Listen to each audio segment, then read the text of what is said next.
Welcome back to part two. So today we're going to be talking about how to lose stubborn belly fat, especially after the age of 35 through a metabolic revamp. So, hey, this is Urslan. I'm the creator of the Fit Body program, and let's dive right into it. I'm going to go ahead and share my screen. I have a presentation pulled up here for you. And if you haven't seen part one of this, we actually dived into the nutrition first. And so if you haven't, go ahead, go watch that, and then come back and watch this. So exercise, we're going to talk about some of the more common mistakes that I see people make when it comes to exercise. Now, you very likely have heard that you can't target fat loss. Where fat leaves your body is primarily determined by genetics. And while that's true, we're going to dive in a little bit deeper tomorrow when we talk about our final piece of mindset, how to actually indirectly target belly fat. One of the most common mistakes I see guys make is ab workouts, especially at a gym with equipment. And the reason why this is a mistake is if you think about what you're doing when you're doing things like sit-ups, especially with equipment and load under weight, think about it logically. When you're lifting with heavy equipment and weight, what are you doing? You're building up your muscles, right? So you already have abdominal muscles. They're already there, right? And so they're just covered by layers and layers of belly fat. So what we're doing is we're building up the muscles underneath without addressing the fat that's layering over them. And what ends up happening is, especially if you're using weights, you're building up your abdominal muscles and you're bulking them up. And that's pushing out the layer of fat even further. So now you have a situation where your belly fat is hanging over your waist even more so than if you were to have never done a single sit-up, right? We've all heard it takes an insane amount of sit-ups to burn 3,500 calories, which is roughly the equivalent of 1 pound of body fat. Not to mention all of the lower back potentially dangerous injuries that might occur as a result of doing this because of poor posture. So this is one of the most common mistakes that I see people make doing ab targeted exercises. And if you've fallen into this trap, it's not your fault, because what do you see people online doing that are in great shape? Ab exercises.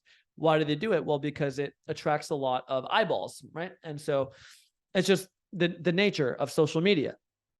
The next thing I see a lot of guys do is push-ups, which in and of itself, bodyweight exercises are great. However, when we're in a situation, especially with COVID, where we're over our desks and we're slouched and we're in this position, right? We're rounding our backs.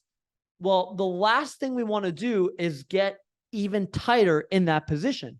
And if you think about it, that's what you're training when you're doing a push-up. You're getting even stronger in this position without having anything to balance you out, like doing a pull or a row or a pull-up, right? And so now you are at greater risk of injury. And the reason why this is a big mistake is because you're also going to really mess up your posture. You're going to have that over-rounded posture, and that posture is going to cause you to stand in a way where your belly fat is going to be accentuated even further. And it's going to hang out even more so than if, just logically think about it, if you were standing upright, your belly fat, even if you weren't holding it in, is naturally going to be further back, right? So by doing push-ups and sit-ups, you're effectively damaging and hurting your posture, and you're going to appear fatter than you actually are. This is one of the more common mistakes I see. Another one that I see when it comes to exercise is doing cardio, things like elliptical, running, treadmill, even walking. The reason why is because cardio is good at burning calories, but it's not good at burning fat. And the difference is you have a stored amount of energy at any given moment in time in the form of carbs. And when you do cardio, you deplete that energy store, and then it's simply replaced by your next meal, right?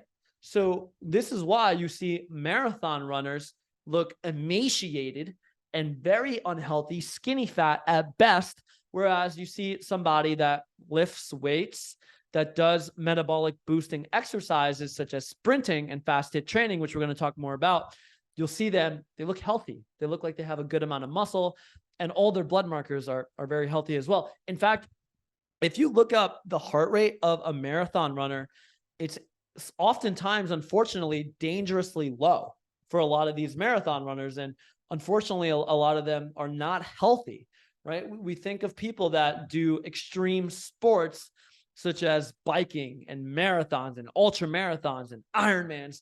We think of this as the pinnacle of health, but understand this is a sport.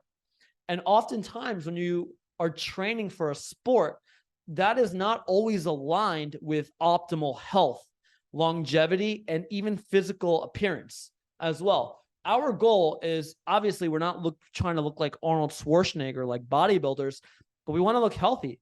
We want to take our shirts off at the beach, have a nice flat stomach with a little bit of definition, have a nice, well-built upper body, chest, shoulders. I like to call it the movie star physique, if you will. Just have a nice body, right? Just have something you're proud of, and you're healthy, most importantly, right? And so these are other mistakes I often see people make when it comes to exercise. Now, another mistake I see when it comes to exercise is skipping it altogether, not doing any exercise when you're in a fat reduction phase and only focusing on the nutrition. Listen, you're going to lose weight when doing that. But as we discussed in our prior training, our goal is not weight loss. It's not for you to look emaciated with sagging skin, have low energy, low levels of vitality. That's not our goal. Our goal is to look great, have high levels of energy, and of course, we want to get the number down on the scale, right? So I like to do this exercise with the members in the Fit Body program, which is, how much do you think this pound of body fat weighs compared to this pound of muscle? How much? If you were to have to guess. Now, whatever you guessed, it's very likely that, unless you knew this was a trick question, you would say the pound of body fat probably weighs way more than the pound of muscle. Look at it. But here's the crazy thing. Both of these weigh the same, right? You've heard that muscle weighs more than fat. That's not true. What is true is that muscle is smaller in size than fat, as you can see. And so when you end up losing body fat and replacing it with muscle through doing the proper exercise, which we're going to cover, you're going to look healthier. You're going to feel better, and you're going to just overall have a much more sustainable weight reduction process of cutting down body fat, building lean muscle. Okay. Another exercise I really enjoy doing with the members, a couple more here, is, out of these 6 women, who do you think weighs the most and who do you think weighs the least? Just snap judgment. First thing that comes to mind. Who do you think weighs the most? Who do you think weighs the least out of these 6 women? So I want to reveal to you now that actually all of these women weigh the exact same. What's different is their height, is their body composition, is what they prioritize. Losing weight or losing fat while building lean muscle, so that, especially with women, they can optimize their hormonal health, right? And then finally, how much weight do you think this woman lost from the left to the right? How much weight? If you had to say a number. Now, I would imagine at this point, you're like, okay, this is the third trick question. I would imagine she hasn't lost any weight. And I've yet tricked you again with the fact that she actually gained weight. She gained 3 kilograms from the left to the right. This is the power of a body recomposition. And this is the power of the right exercise. So with that said, there are, by the way, many more mistakes. I see people exercising and having no idea how to use equipment. And this is one of the things that we do in the Fit Body program. We meet you where you're at, whether you do body weight exercises, whether you've never lifted before in your life and you do machine exercises that take all of the guesswork out in regards to form. I've worked with every type of individual, and we work with you where you are at. We are not going to make you do something like barbells or free weights if you've never done that before, or if you're deconditioned and you haven't done that in a while. Okay. And so how do we exercise in a way that's going to help us break through with a metabolic revamp where we can reverse metabolic slowdown? How do we do it? And the answer is twofold, but it's all under the same concept of metabolic boosting fast hit training. And there are two types of ways we do this. One is through fast hit training. You can actually do no impact with equipment or just body weight. This is where we do body weight exercises.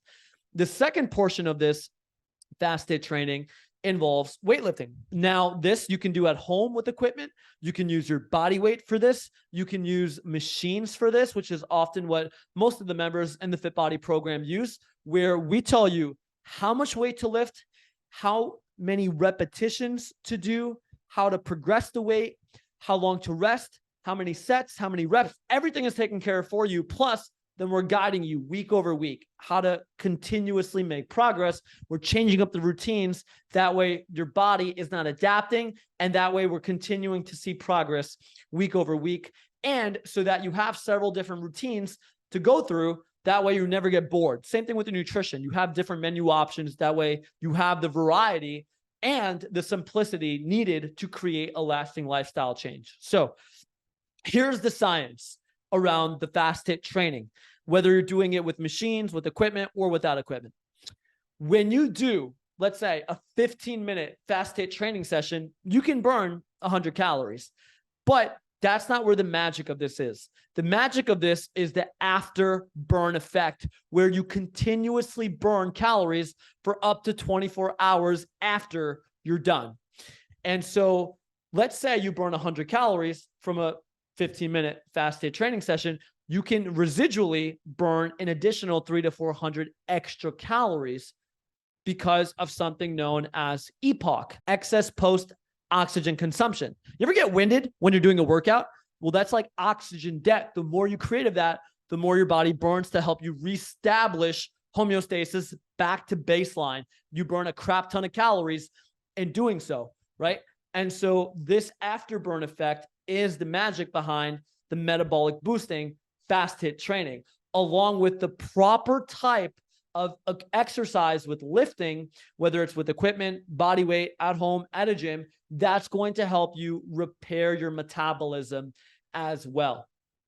And so this is how we get guys to like Brian Shapiro, to specifically burn belly fat, as you can see, right? Like I say, you can't target fat loss. What we're going to show you in the next video training that I'm going to do is, yes, however, you can indirectly target belly fat loss and help burn stubborn belly fat specifically through a metabolic revamp with the exercise and with the nutrition, and of course with the accountability, holding you accountable every step of the way. So just to summarize, metabolic slowdown is part of the reason why you begin to accumulate this stubborn belly fat. And through a metabolic revamp with a metabolic boosting fast hit training, we can begin to reverse that. So I hope all that made sense. We'll be covering the final key, which is mindset. That's it. And I will see you in my next video.